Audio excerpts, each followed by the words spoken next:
Chelsea have found their new striker in Liam Delap, but he's not every Chelsea fan's first choice. So in this video, we're going to be taking a look at his attributes, his potential, how he fits into this Enzo Maresca side, to ultimately determine why he is Chelsea's new number 9.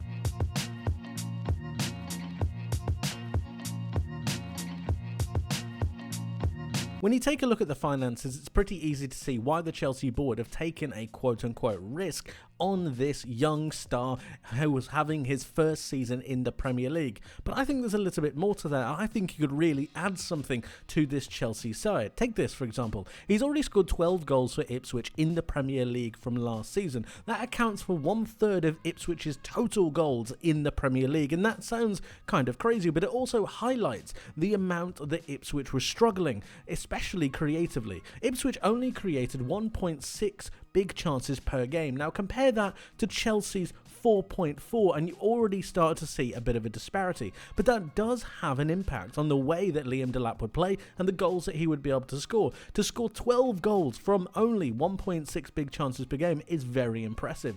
Being only 1 year younger than Nicholas Jackson, there are obviously going to be comparisons. But when you compare their goal conversion rate, Liam Delap's of 18%, putting into context, Haaland's is 20%. Jackson had a goal rate of 13%, which is quite a drop-off. And then when you look at his heat map, I think Enzo Maresca will look at this and think that there's quite a lot to like here, running into towards the channels, looking to fight for his team. He's got good aerial presence, good presence up front as well, strong big lad, and he's got the ability to run in beyond. He can also drop back and recycle play with his teammates, so he's multifaceted. There's a lot to like about Liam Delap, and I can really see him start to make an impact within this Chelsea side. There is already a lot to like about Liam Delap. He already has more goals this season in the Premier League than Nicholas Jackson does. He has 12, Nicholas Jackson has 10. And while Nicholas Jackson has played less minutes than Liam Delap, that's still a pretty impressive feat considering the standard of the Ipswich side that we've mentioned earlier, the lack of creativity. Imagine when you have a Liam Delap linking up with a Cole Palmer. And it's situations like this that I think he's going to really start to come into his own once he adapts his game. He's going to need to change because it's no longer going to be a transitioning motion like he was at Ipswich. It's going to be penned into the box, looking to make those subtle movements. And that's where I'm a little bit impressed with him. He's got 9 goals in the penalty area outside of the 6-yard box and actually 2 goals inside the 6-yard box. That accounts for 11 out of his 12 goals this season, 1 goal coming from outside of the box. So he's already becoming that penalty box poacher. He's already got the ability to find those goals, and more importantly, he can get himself on the end of different crosses, but also make himself a nuisance within that 6-yard box zone. And it gives himself the ability and the license to then go and get those scruffy goals, the goals that you don't necessarily expect from every single striker. He's got a bit about him, and I think that is going to carry him quite a long way within this Chelsea side. And you've got a really good example of this right here. So you've got Ipswich progressing with the ball, Aston Villa are looking to defend. They've kept quite a good high line, but the way Ipswich then progress forwards, but in particular the way that Liam Delap holds his movement and then makes his run is also really, really impressive. So you've got Calvin Phillips on the ball currently. He's going to look to play it out wide. This is to then push back that Aston Villa defence and give Liam Delap a little bit more space. So as it progresses down that left-hand side, watch Delap here. We're going to keep an eye on him because he's the player that we're really focused on right now. The ball gets progressed down that side, and then you're looking at this Aston Villa backline. This backline is dropping back a little bit deeper. This is to try and stop that cross coming into the box, but Liam Delap is really clever. He knows that he's got 2 teammates that are pressing this line. You've got one here in Hutchinson, and you've also got one here at the back post looking to progress down into that zone. So what Liam Delap doesn't want to do is congest this area. He doesn't want to be there as well. What he wants to do is drop back just a touch where that space is. He knows there's going to be a space between that midfield line and the defensive line, and that's where his home is in this particular phase. And look at that cross. It's a good cross, getting his head up, and he's found himself a good pocket of space to lap. It's really good, really well done, and it gives him enough time to make a good contact on the ball. He gets a good shot. It's fortunate due to the goalkeeper's mistake, but you need to be there, you need to take the shots, and sometimes you get a little bit of luck along the way. I think this is a really promising goal, and it's goals that I think Nicholas Jackson was particularly struggling with during his time at Chelsea. Liam Delap seems very happy with finding those pockets of space, finding those moments, and being able to locate the precise position within the box to be able to get himself a great chance on goal. It's really promising. We've spoken about his ability on the ball, the way he's able to find different pockets of space, but it's also his work off the ball that I think could lend himself really well to this Chelsea side, and in particular for this Enzo Maresca system. When we think about the way that Maresca wants to build, we know he has a player that inverts into midfield, we know that he likes to control that box, but what teams are going to start to do is really condense the pitch between that midfield line and that defensive line. This is going to give Cole Palmer and Enzo Fernandez, or whoever plays next to him, a lot less space, and it's going to mean that Palmer's going to need to drop. To try and fix this issue, what you need to have is your striker willing to make runs and beyond, willing to find those channels, and this is where Liam Delap comes in. Through his time at Ipswich, his ability to penetrate that back line and force the opposition to run towards their own box is really, really impressive. He's not necessarily the best at holding the ball up, but Chelsea don't really need that. They need players that are able to stretch the play, because if Liam Delap starts to break that mould and starts to take that space, what you're then incurring is the need for the opposition to then start to drop their line, and that automatically gives the likes of Cole Palmer a whole heap more space. Then you start to have Chelsea going. Then you start to have the pockets open up and giving Cole Palmer more time to be able to pick a pass. It's incredibly crucial that Delap makes these runs, and I think he will. And I think he'll do them to a more efficient extent than Jackson did. I think he'll be able to find those channels a little bit easier. I think he'll be able to play for those duels a little bit better. And his 1v1 capabilities is something that should not be forgotten. He's very good in a duel, and he's very good at stretching that back line. Do this for Chelsea, and you can see the whole game plan start to unfold. He did this countless times for Ipswich, but most notably for me was his moment against Bournemouth. The way he was able to run the channel, the way he was able to stretch the play, drop this Bournemouth backline, but at the same time bring his teammates into play. It's top centre-forward play. So here he is chasing the ball here. He's got the Bournemouth defender following him, and again, you're dropping that Bournemouth backline, but at the same time, you require support from your teammates.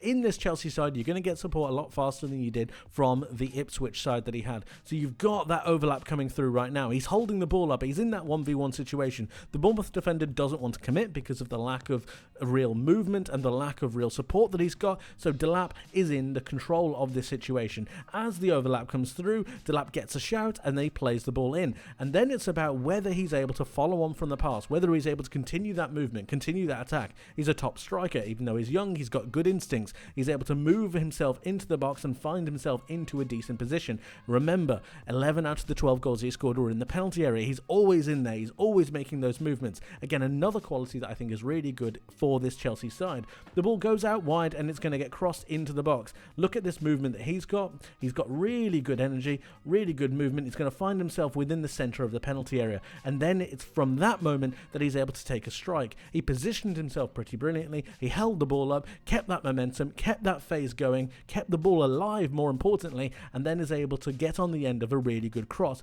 firing it into the roof of the net, taking out any kind of chance of a block, and it's a super goal, one that I think really highlights his quality, his work rate, and also his ability in game awareness. He's a top player, and I think he could do wonders for Chelsea.